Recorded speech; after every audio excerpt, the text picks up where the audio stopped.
আমাদের সমাজগুলোতে এই জবানের দ্বারা এবং লজ্জাস্থানের দ্বারা গুণাগুলো প্রবহমান আছে না নাই?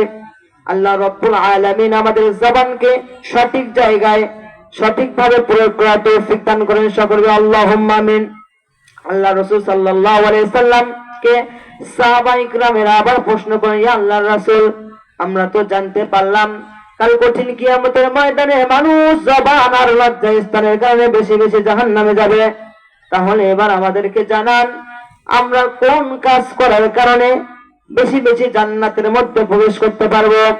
মা আকসারু মা ইদখিলাল জান্নাতান নাসাল জান্নাত।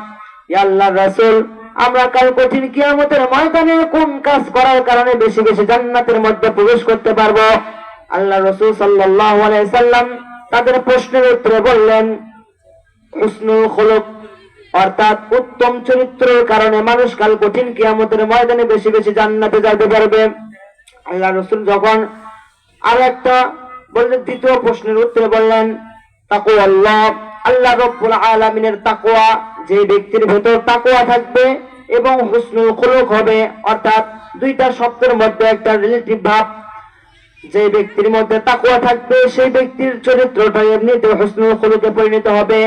এজন্য যে ব্যক্তিটা যথাযথভাবে আল্লাহ রাব্বুল আলামিনকে ভয় করে, এই ব্যক্তিটা কাল কঠিন কিয়ামতের ময়দানে জান্নাতের মধ্যে হাসতে হাসতে প্রবেশ করবে। সুবহানাল্লাহ।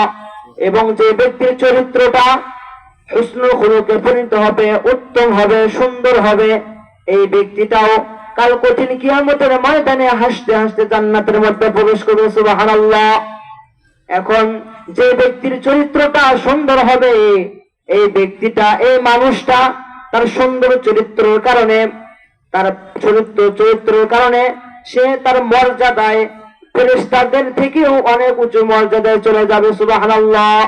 অর্থাৎ যে ব্যক্তির চরিত্রটা সুন্দর হবে, এই ব্যক্তির মর্যাদাটা আল্লাহ রাব্বুল আলামিন ফেরেশতাদের থেকেও বেশি দিয়ে দিয়েছেন। সুবহানাল্লাহ। এবং যে ব্যক্তির চরিত্রটা বেশি নোংরা হবে, চরিত্রটা অপবিত্র হবে, এই ব্যক্তিটা তার চরিত্র নোংরামি হওয়ার কারণে এই ব্যক্তির দ্বারা খারাপ কাজগুলো প্রকাশ পেতে পেতে এই ব্যক্তিটা শয়তানের থেকেও, ইবলিস শয়তানের থেকেও বেশি খারাপ হয়ে যাবে। এই জন্য আমাদের উচিত যে আল্লাহ রাব্বুল আলামিনের কাছে বেশি বেশি দোয়া করা, যাতে করে আল্লাহ রাব্বুল আলামিন আমাদের চরিত্রটাকে হুসনুল খুলুকে পরিণত করে দেয় এবং যথাযথভাবে আল্লাহ রাব্বুল আলামিনকে ভয় করার মতো তৌফিক দান করেন। কারণ নাকি যে ব্যক্তির মধ্যে আল্লাহ রাব্বুল আলামিনের ভয় ঢুকে যাবে, এই ব্যক্তি তো খারাপ কাজ করবেই না, খারাপ কাজের আশেপাশেও যাবে না,